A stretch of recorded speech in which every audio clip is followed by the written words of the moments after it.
The movie begins in the year 2005 when a big metal box is delivered to the Martin family home, and Mr. Richard Martin excitedly gathers up his family to surprise them. As Mr. Richard opens the box, an NDR series robot is introduced to him by Mrs. Richard and their two daughters, Grace and Amanda. Richard activates the robot in front of his family, and right after being activated, the robot introduces himself by showing a presentation of the 3 laws of robotics. The first law states that no robot shall injure or attack any human. The second states that robots have to obey the orders of humans except the order to kill another human being. And lastly, the third law states that robots have to secure their existence. This introduction surprises the Martin family, and they look at the robot in shock. Richard's elder daughter, Grace, doesn't seem to like the robot much, but the younger one, Amanda, seems impressed and names the robot Andrew. Richard shows Andrew his place to live in the basement and assigns him housekeeping and maintenance duties, and he sets Andrew's system to carry out the tasks. From the very next day, Andrew gets on his duties and he begins with cleaning the basement, where he finds an old photograph. He takes it and repairs it for his use, and one day, Richard's elder daughter, Grace, calls Andrew and asks him to jump out of the window. Although she intends to joke with Andrew, he actually does jump out of the window, obeying her orders. When Richard learns about this, he scolds both of his daughters and teaches them that Andrew is indeed a robot, but they shouldn't really be doing that kind of thing with him. And he goes on to say that they should consider Andrew like a family member and treat him likewise. One day, during vacation, Martin's family decides to visit a beach together with Andrew, and on the beach, Amanda was playing with her glass horse and shows it to him. However, Andrew mistakenly breaks Amanda's glass horse and really pisses her off.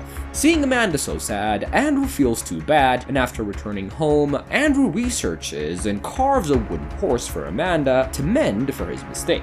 He leaves the horse on Amanda's bed, and when she sees it, she becomes happy again, and because of this, Andrew and Amanda become friends again. The next day, Amanda shows her wooden horse to Richard, and he's astonished by Andrew's creative skills. He realizes that robots can make beautiful things utilizing their creativity, and he goes to see Andrew in the basement and notices that he's busy listening to something on the phonograph. Seeing this, Richard is shocked and takes Andrew to the robotic company to inquire if this creativity is part of his programming. He tells the company's CEO, Dennis Mansky, that Andrew has developed human characteristics like imagination, creativity, friendship, and love for other people, and he shows all the creative things made by Andrew to Dennis and asks him if he was designed with these characteristics in his system. Dennis claims that this is a systemic problem and offers to replace Andrew with a new robot. However, Richard refuses to take his offer and takes Andrew back home. Back at home, Richard alters a little change in Andrew's system himself and sets his activities and hobbies along with the domestic duties. He then encourages Andrew to continue his creativity and explore other human-like behaviors. Every day, Andrew starts sparing time for his extra activities, and Richard teaches him the human manners of living on a daily basis. Apart from this, Amanda teaches him how to play the piano, and they become close friends as time passes by. And as time went on, Amanda grows, but her bond with Andrew remains the same.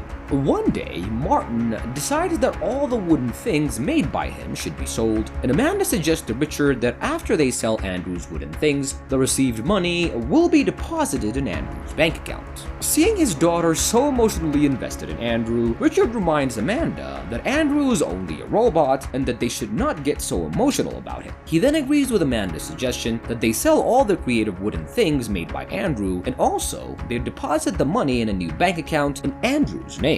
A few days later, Amanda was about to get married, but is doubtful about her decision. She comes to Andrew to resolve her doubts about marriage, and Andrew is seen working in the basement, and when Amanda starts talking to him, he gets distracted and cuts off one of his fingers in the cutter machine. Initially, Amanda gets worried, but after being reassured by Andrew, she relaxes and thanks him for being such a good friend, and she invites him to her wedding and also requests him to wear a suit at the event. Accompanied by Richard, Andrew goes to the robotic company to get his finger repaired, and after that, Andrew asks the company if they can alter his face so he can develop facial expressions. Richard asks CEO Dennis to retrofit Andrew with the ability to present facial expressions to match his emotions. Richard also warns them that they should not change the system of Andrew while repairing his finger because he's developed human-like features over time. With an altered face, Andrew participates in the wedding ceremony of Amanda wearing a suit. And after the wedding function ends, Richard sits alone in his front yard, and at the same time, Andrew comes and shows him the video of Amanda's wedding ceremony. Richard feels sad that Amanda has left him and moved away, and he tells Andrew that he's left alone now.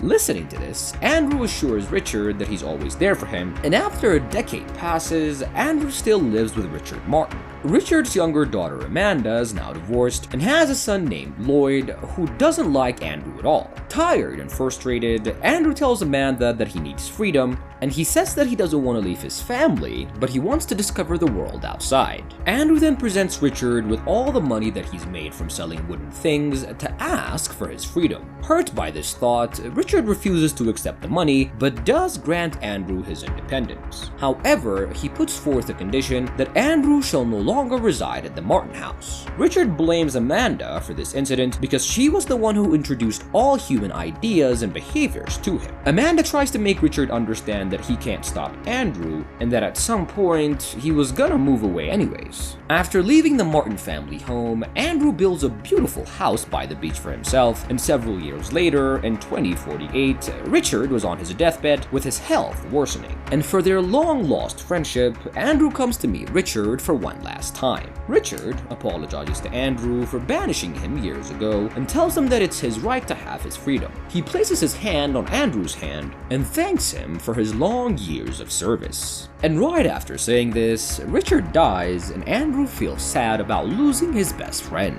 Following Richard's death, Andrew further explores the outside world and goes on a quest to find other NDR robots that are like him. However, it's not an easy job, so he appeals in the course to fasten his search. He frequently communicates with Amanda through letters, and Amanda's son Lloyd has grown into an adult now. Lloyd is a lawyer, and he deals with Andrew's case in court. He still dislikes Andrew and gets him permission to travel, as he wants to send Andrew away from his mom Amanda. Andrew travels across the world to different countries in search of robots like him, and finally, in the year 2068, he discovers Galatea, who is an NDR robot that has been modified with female personality traits. In their first encounter, Andrew becomes interested in Galatea because of her energetic attitude. He follows and talks to her, and then meets Rupert Burns, who's Galatea's owner, and becomes interested in how she is modified by him. Rupert is the son of the original NDR designer, and he has a number of creative ideas to make robots appear more like humans. Rupert says that he manages his father's private company now and shows Adam his creations. Rupert expresses his aim to build such a suit for robots that will make them look exactly like human beings if they wear it. However, he's not able to find any investors to invest in his project. Hearing this, Andrew gets excited, and he agrees to fund Rupert's project as well as become his test subject in order to acquire a human-like appearance. And soon, Rupert prepares the suit for Andrew, and he looks like a middle-aged man wearing a suit. Andrew finally returns to the Martin family home to see Amanda and finds that she's grown old while her granddaughter Portia looks a lot like her. Amanda fails to recognize Andrew, but he tells her about his new suit and makes her remember him. Initially, Portia acts cautious toward Andrew and was rude to him, but now Andrew returns to his house again and starts to live there. One rainy day, he finds a dog on his door and keeps it with him, and later someday, he goes to meet Portia along with his dog, and Portia realizes that he's in need of a human friend. She starts talking to him and soon accepts him as a part of the family, and after a few days, Andrew receives the news that Amanda has suffered a heart attack and immediately goes to meet her at the hospital. He sees that she's holding on to the same wooden horse in her hand that he gave her for the first time, and she thanks him for his friendship before she dies. He gets very sad to see his lifelong best friend die, but he was unable to shed a tear because, he's a robot. After Amanda's death, Andrew realizes that all of those that he cares for will eventually pass away and that he'll be left all alone.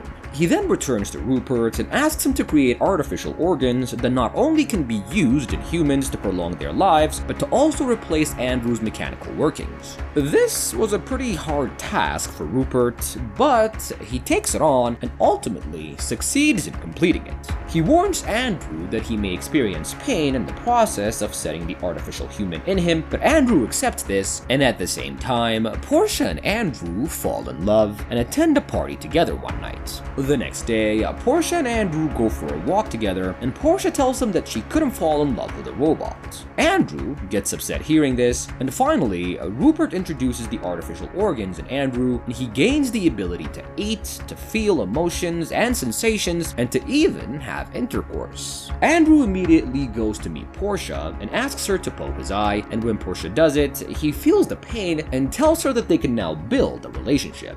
However, Portia refuses to accept this relationship, saying that even though she's in love with Andrew, she's about to get married to someone else. And hearing this was quite devastating to him, and he decides to leave her place. On the other side, Rupert was working to build a female robot that refuses to serve him. Rupert understands that Andrew removed her personality chip and goes to meet him. He confronts Andrew and asks him to return the personality chip, and initially, Andrew refuses, but eventually returns it to Rupert. They both then head toward Portia's engagement ceremony, where she seems to be waiting for Andrew. However, Andrew and Rupert don't go inside and sneak into the ceremony, hiding behind a wall. Seeing Andrew upset, Rupert tells him that he's working on new technology through which he may be able to convert him into a complete human being. The next day, Andrew meets Portia and expresses his feelings for her, but Portia tries to leave from there in anger. However, Andrew stops her by holding her hand, and they then spend some good time together. The following morning, they have some breakfast, and Portia tells Andrew that people will never really accept their relationship. And now, hearing this, Andrew decides to petition the World Congress to recognize him as a human being and to allow him to marry Portia. He could feel pain and emotions, but in spite of this fact, he loses his case because of the fact that he cannot grow old with time. And they express their concern that an immortal human will cause a lot of jealousy from other people that can actually die through time. We then see time going by, and Portia is now old, but Andrew is still the same. Portia seems worried about this, and it starts affecting their relationship, and Andrew tells her that they can get artificial organs for her, but she refuses, saying that humans are born to die one day. And for one last time, Andrew returns to Rupert and asks him to change the artificial fluids driving his body into a blood equivalent. Rupert warns him that blood will not last forever and will cause his body to age. He tells him that he will eventually die, but Andrew accepts his fate.